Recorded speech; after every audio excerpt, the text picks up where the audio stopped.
तुम्ही वजन कमी करण्यासाठी खूप प्रयत्न करताय, पण तुमचं वजन कमी न होता ते वाढतंय किंवा आहे तसंच राहतं. असं तुमच्याबरोबर कधी होतं का? तर त्यामागचं कारण आपण जर जाणून घेतलं तर आपल्या लक्षात येतं, की आपण वजन कमी करताना कळत आणि नकळतपणे करत असलेल्या काही चुका. तर चला, आज आपण अशा महत्त्वाच्या 5 चुकांबद्दल बोलूयात आणि त्यामागचं वैज्ञानिक सत्यही जाणून घेऊयात. तसेच या चुकांमधून आपल्याला बाहेर येण्यासाठी काय उपाय करायचे त्याबद्दल देखील आपण चर्चा करूयात. तर त्यासाठी हा व्हिडिओ शेवटपर्यंत पाहत राहा, कारण यातली प्रत्येक चूक आणि त्याचा उपाय आपलं वजन कमी करण्याच्या प्रवासामध्ये आपल्यासाठी अतिशय खास आहे. नमस्कार, मी डॉक्टर हेमा. आपलं या व्हिडिओमध्ये आणि या चॅनलमध्ये मनापासून स्वागत. तर चला सुरुवात करूयात आपल्या आजच्या विषयाला, वजन कमी करताना होणाऱ्या मुख्य 5 चुका. तर चूक नंबर 1 की खूप कमी खाणं किंवा उपवास करणं. तर बऱ्याचदा आपल्यापैकी बरेच जण ज्यांचं वजन वाढलंय, वजन कमी करण्यासाठी सगळ्यात पहिला उपाय म्हणजे कमी खाणं किंवा कधी कधी अगदी उपवास करणं असं करतात. पण यामुळे आपल्या शरीरावरती त्याचा परिणाम कसा होतो हे थोडं समजून घेऊयात. आपल्या शरीरामध्ये जो बीएमआर म्हणजे बेसल मेटाबॉलिक रेट कमी होतो. आता हा बीएमआर म्हणजे काय? तर आपलं शरीर विश्रांतीच्या अवस्थेमध्ये असताना आपल्या शरीरामधून जी काही ऊर्जा जळण्याचं प्रमाण असतं, तर त्यालाच बेसल मेटाबॉलिक रेट म्हणजे बीएमआर असं म्हणतात. तर हा बीएमआर जर कमी झाला तर आपल्या शरीरामध्ये ऊर्जा जळण्याचं प्रमाण कमी होतं आणि त्यामुळे चरबी जास्त प्रमाणात साठते आणि वजन वाढतं.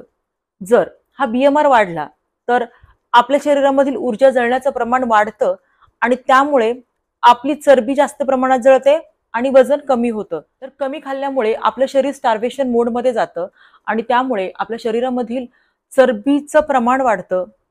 आपल्या शरीरातील ऊर्जा कमी प्रमाणामध्ये खर्च होते.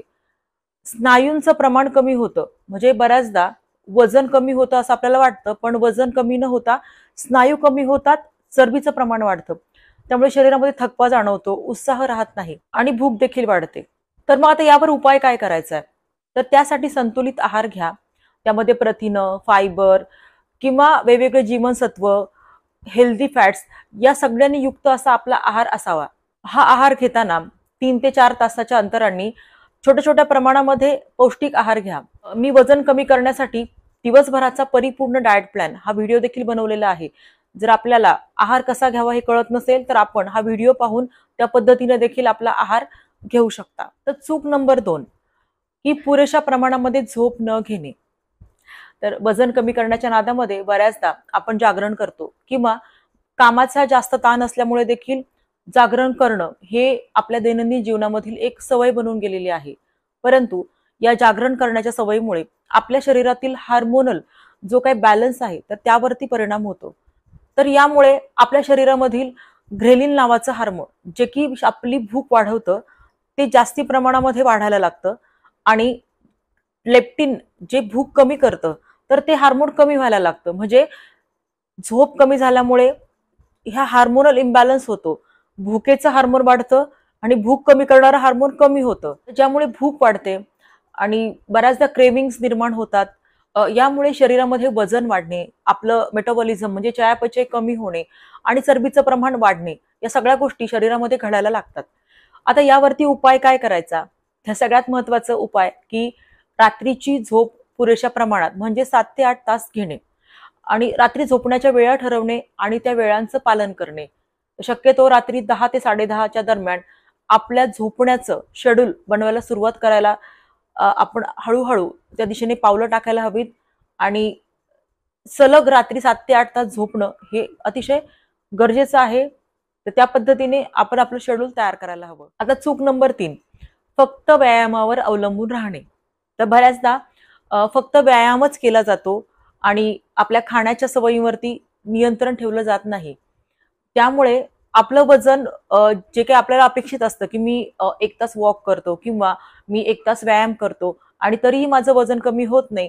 तर व्यायाम केल्यामुळे आपल्या ज्या काही कॅलरी बर्न होतात, त्या कॅलरी बर्न झाल्यामुळे वजन कमी व्हायला मदत होते. परंतु त्याच वेळेला आपण आहाराच्या बाबतीत जर काळजी नाही घेतली तर त्या आहारामध्ये जर जास्त कॅलरीयुक्त आपण जेवण केलं गेलं, आहार घेतला गेला, तर इकडे ज्या कॅलरी जाळल्या त्यापेक्षा दुपटीनं आपण जास्ती प्रमाणात जर कॅलरीचं सेवन केलं तर ही वजन वाढ आपली जास्ती प्रमाणात होते किंवा हे वजन आहे तसंच राहतं.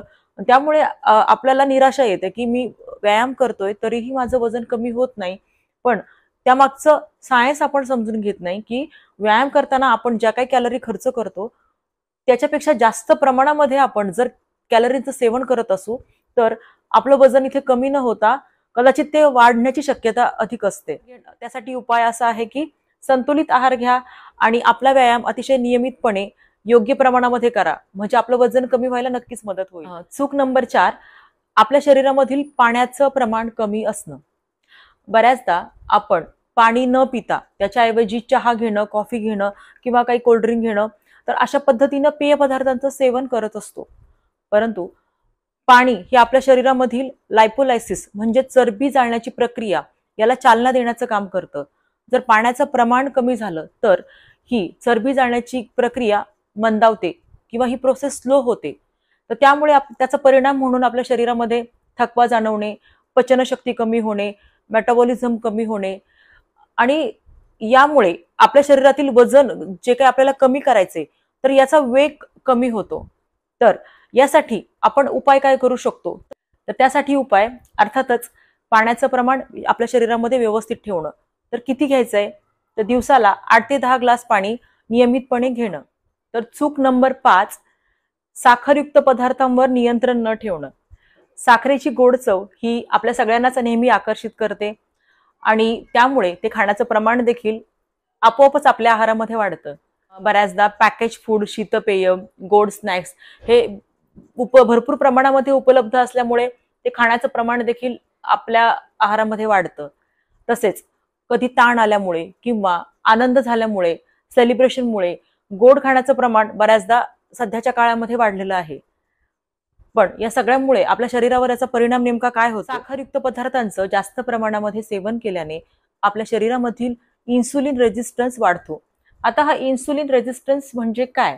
तर आपल्या शरीरामध्ये इन्सुलिन नावाचं हार्मोन आपल्या शरीरामधील म्हणजे रक्तामधील साखर पेशींपर्यंत पोहोचून तिथे ऊर्जा निर्माण करण्याचं कार्य करतं. परंतु इन्सुलिन रेझिस्टन्समध्ये रक्तामधील साखर ही पेशींपर्यंत पोहोचून त्यापासून ऊर्जा निर्मितीचं कार्य व्यवस्थित प्रमाणामध्ये होत नाही.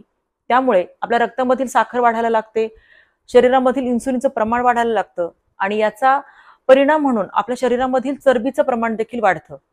सो आपल्या शरीरातील मेटाबॉलिझम कमी होतं आणि या सगळ्यांचा परिणाम म्हणून बऱ्याचदा टाईप 2 नावाचा डायबिटीस हा देखील शरीरामध्ये निर्माण व्हायला सुरुवात होते. म्हणजे आपली जी काही जीवनशैली बदललेली आहे सध्याची, तर त्या जीवनशैलीचा परिणाम म्हणून सध्याच्या काळामध्ये मधुमेहाचं प्रमाण हे जे काही वाढायला लागले ते ह्याच कारणामुळे. तर यावरती उपाय म्हणून नैसर्गिक गोड पदार्थ जसे की फळे खा, त्याचबरोबर प्रोसेस्ड फूड म्हणजेच पॅकेजमधलं जे काही फूड आहे तर त्यापासून स्वतःला दूर ठेवणं, या उपायांना आपण आपल्या जीवनशैलीमध्ये आणू शकतो. सर्वात महत्त्वाचं म्हणजे आपल्या शरीराचं ऐका. वजन कमी करणं ही शर्यत नसून हा एक प्रवास आहे. चुकांपासून शिकून योग्य सवयी अंगीकारा. आरोग्यदायी वजन कमी करण्यासाठी शास्त्रीय दृष्टिकोनाचा वापर करा आणि तुमच्या शरीराला तंदुरुस्त ठेवण्यासाठी मी प्रत्येक चुकांबरोबर जे काही उपाय सांगितलेले आहेत त्या उपायांचा वापर आपल्या जीवनामध्ये अंगीकारा. तसेच या चुकांमधील कोणती चूक तुम्ही केलेली आहे आणि आता या उपायांपैकी कोणता उपाय तुम्ही तुमच्या आयुष्यामध्ये लागू करणार आहात, तर हे मला कमेंट करून नक्की कळवा. तुम्हाला हा व्हिडिओ आवडला असेल तर हा व्हिडिओ नक्कीच लाईक करा, शेअर करा आणि अजूनही आपण या चॅनलला सबस्क्राईब केलं नसेल तर या चॅनलला सबस्क्राईब करा. आपण आपला अमूल्य वेळ देऊन हा व्हिडिओ पूर्ण पाहिल्याबद्दल आपणा सर्वांचे मनापासून आभार. पुन्हा भेटूयात अशाच एका आरोग्यपूर्ण व्हिडिओ सोबत. तोपर्यंत वजन कमी करताना होणाऱ्या चुका टाळा आणि स्वस्थ रहा. धन्यवाद.